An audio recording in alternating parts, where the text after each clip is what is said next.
നമ്മളൊരിക്കലും ജുഡീഷ്യറിയിലേക്ക് കടന്നു വരാൻ വേണ്ടി മടിക്കരുത്. നമ്മുടെ ഹാർഡ് വർക്ക് ഉപയോഗിച്ച് അതിലോട്ട് കടന്നു വരാൻ വേണ്ടി നമ്മൾ ശ്രമിക്കുക. കേരളത്തിൽ ജഡ്ജിയായി നിയമിക്കപ്പെടുന്ന 100% കാഴ്ച പരിമിതിയുള്ള ആദ്യ വ്യക്തിയാവുകയാണ് താന്യ നാഥൻ. കണ്ണൂർ സർവകലാശാലയിൽ നിന്ന് LLB പരീക്ഷയിലും താന്യ 1ാം റാങ്ക് കരസ്ഥമാക്കിയിരുന്നു.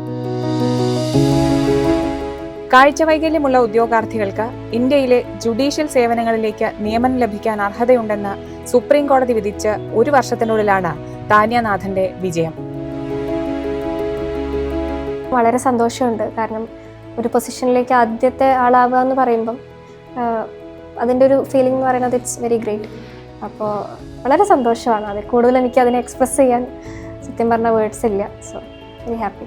പറയാനുള്ളതെന്ന് വെച്ച് കഴിഞ്ഞാൽ നമ്മളൊരിക്കലും ജുഡീഷ്യറിയിലേക്ക് കടന്നു വരാൻ വേണ്ടി മടിക്കരുത്. കാരണം ആ ഒരു ഹോണറബിൾ സുപ്രീം കോടതി ജഡ്ജ്മെൻറ്റിൽ കൂടെ നമുക്കുള്ളൊരു പാത്ത് വേ ഓപ്പൺ ആയി കിട്ടി. ഇനി നമ്മുടെ ഹാർഡ് വർക്ക് ഉപയോഗിച്ച് അതിലോട്ട് കടന്നു വരാൻ വേണ്ടി നമ്മൾ ശ്രമിക്കുക എന്നുള്ളതാണ്. അവരുടെ ഭാഗം അവർ ക്ലിയർ ആക്കിയിട്ടുണ്ട്. ഇനി നമ്മളായിട്ട് ശ്രമിച്ച് അതിലേക്ക് വരാൻ വേണ്ടി ശ്രമിക്കുക. നിലവിൽ തളിപ്പറമ്പിൽ അഡ്വക്കേറ്റ് KG സുനിൽകുമാറിന് കീഴിൽ പ്രാക്ടീസ് ചെയ്തു വരവെയാണ് ഈ നേട്ടം.